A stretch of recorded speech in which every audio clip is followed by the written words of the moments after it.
Welcome, fellow thrill seekers, to Ghostly Gazette, your portal to the eerie and inexplicable. Today, we delve into the shadowy realms of Craigslist, where the line between the ordinary and the chilling blurs into darkness.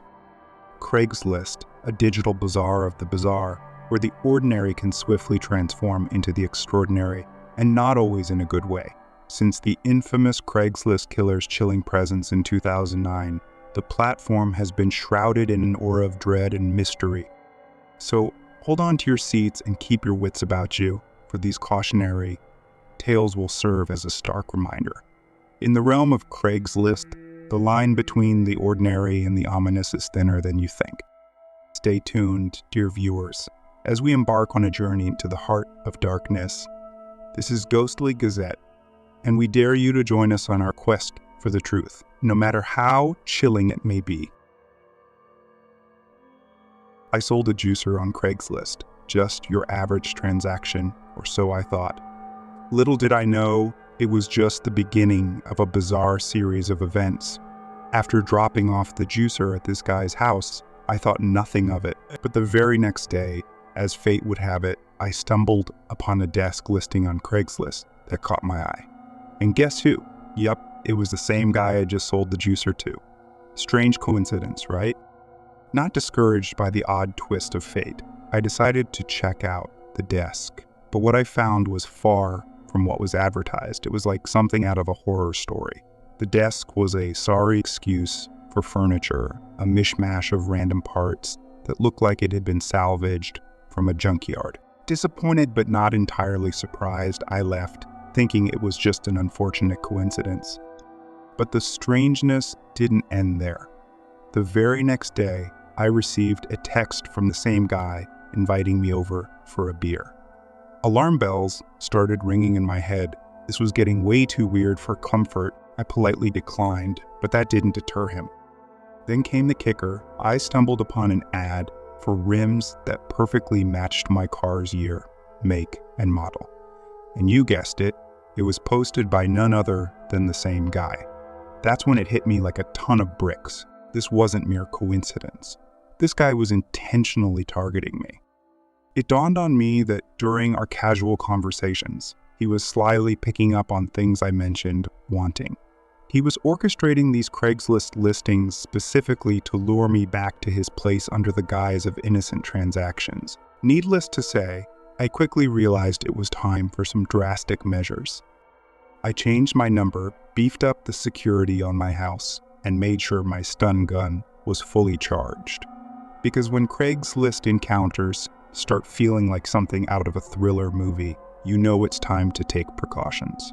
And that's the last time I'll ever underestimate the creepiness lurking behind those online listings. When I was 21, I transferred to a college in San Francisco. I checked out a room for rent on Craigslist. It was in a really nice 2-bedroom apartment. It was cheap rent and close to campus, so it was the ideal spot. The girl who lived there was 29, and her name was Beth. She was tall and wide, and she had jet black hair and wore pale makeup. She seemed nice, although a little quiet, but she seemed to like me and agreed to let me move in. So far, so good. My first night there, we went out for pizza, and that's when I could tell that something was a little bit off with her. Throughout dinner, she kept telling me how much I look like Shia LaBeouf.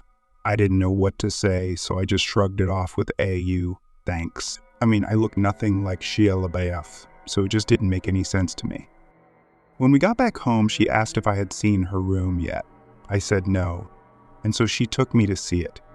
Her walls were covered in posters of Shia LaBeouf. She even had printed out photos of him all over her mirror. She owned all his movies. I didn't know what to make of it. It was creepy. The whole night she'd been saying, "I look like him," and now it's obvious to me that she's obsessed with the guy. A few weeks passed, and I never really saw her that much. We didn't spend any time together, really. She would come home from work and practically run to her room. She would spend the whole night in there. She had this creepy high-pitched giggle, and I would hear her giggling through the walls all night. I wondered what the hell she could possibly be doing. Occasionally she would come out and talk for like 2 minutes, and she would always be slurring her words, so I suspected she was drinking a lot. Sometimes she wouldn't say anything, and she would just stand in the hallway and watch me in the living room. I would turn and see her and be surprised and say, "Hello, Beth," and then there would be this long, awkward pause, and she would give out her creepy, high-pitched giggle. It was uncomfortable being around her. She gave me the chills. One night I woke up at around 2 a.m. because I heard what sounded like the front door being unlocked. I came out of my bedroom, and all the lights were off, but I could still see Beth standing at the front door. She had her face against it, and she was turning the lock back and forth over and over again. And every time she turned the bolt, she mumbled my name. Seeing her standing in the dark and mumbling my name really freaked me out. And it doesn't help that she kind of looks like a bigger version of the girl from The Ring. I just quietly went back to my room and tried to sleep. One night I was watching Gladiator and she stumbled out of her room and turned on the living room light, forcing me to pause the movie, which was annoying. She then asked me if I wanted to hear about her ex-boyfriend. It was an uneasy segue into the topic, but I just said sure and then awkwardly sat back to listen to her. For 10 minutes into her story, and she was so riled up, she was screaming at the top of her lungs about their breakup. I was worried that the neighbors were going to call the cops. And she wasn't listening to me when I was asking her to lower the volume. Amidst all of her screaming, one thing she said really freaked me out. She was in such a fit and yelled, "I'll slit his fucking throat." That was a big game changer.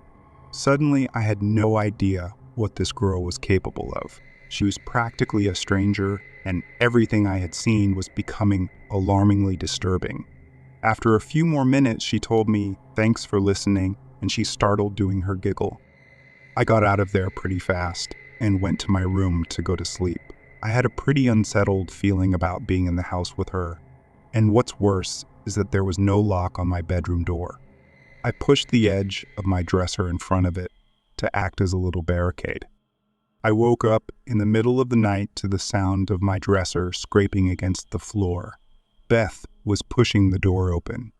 I turned on my light, shouting at her to stop. I could see her through the opening of the door, where she was so drunk and had this insane look in her eyes. I pushed the door closed and yelled at her to go to bed. I could hear her walk back to her room, but I couldn't fall back asleep. The next morning, when I went out into the hallway, my heart dropped. I saw one of her steak knives was on the floor by my door. I got goosebumps all over my arms. All I could think about was her saying she would slit that guy's throat. I confronted her about it, and she said she didn't remember trying to push my door open. She said she didn't even remember telling me about her ex. I had enough. My lease was month to month, so I found a new spot and moved out. About a month after I moved out, she contacted me. I was at the movies, and my phone was off. When I got out, I turned my phone on, and to my shock, I received in 40 text messages that she had sent me over the past 2 hours. They were all just insane texts that ranged from everything between "Hi, how are you, do I fucking hate you?" It was insane. I didn't respond, and I never heard from her again. I always wonder if I hadn't set my dresser in front of my door, would she have quietly come into my room and slit my throat? It freaks me out. I needed a new roommate quickly and eventually settled on this chick from Florida who was moving out to San Diego. She initially came off as a little goofy and naive over the phone, but in person she was just strange. She had no sense for personal boundaries, would eat all my food, use my laptop in my room when I wasn't home to go on plentyoffish.com, and would barge into my room when I had friends over to say the weirdest shit. All in the first week. She did and said a ton of weird things in the month she lived with me. She started hanging out with a coworker from Subway, along with her coworker's boyfriend who just got out of jail and 4 of his friends.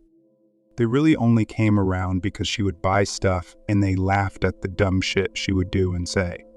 She would always leave the window cracked because she lost her keys a lot and would talk about how she did that all the time. Anyway, her friends broke into the house, stole my TV. My laptop, the smaller TV I had in my room, This wedding dress my aunt wanted me to sell on eBay for her, a bunch of DVDs, and my prescription glasses.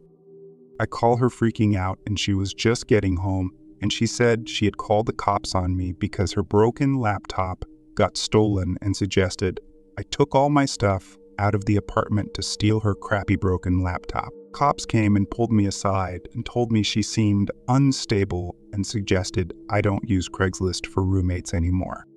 I had her backed against the wall and was screaming at her with my finger in her face when the cops walked in. I thought I was screwed when they saw that, but after talking to her for 5 minutes, they seemed to understand my frustration with her. The cops just took down what was stolen, and I took her key away and put her one box of crap outside the apartment. I eventually got my stuff back on my own because I made up some bullshit about having hidden cameras, and I wouldn't show them to the cops if I got all my stuff back. Somehow that worked. As the shadows lengthen and the echoes of our tales fade into the night, we bid you farewell, dear viewers. But remember, the stories we've shared today are but a glimpse into the labyrinth of the unknown that surrounds us. Thank you for joining us on this expedition into the realms of the unexplained. Be sure to subscribe to Ghostly Gazette for more hair-raising adventures and spine-tingling revelations. Until next time, may your nights be free from the specters that haunt these digital corridors. This is Ghostly Gazette, signing off. Stay curious, stay vigilant, and never forget the truth is often stranger than fiction.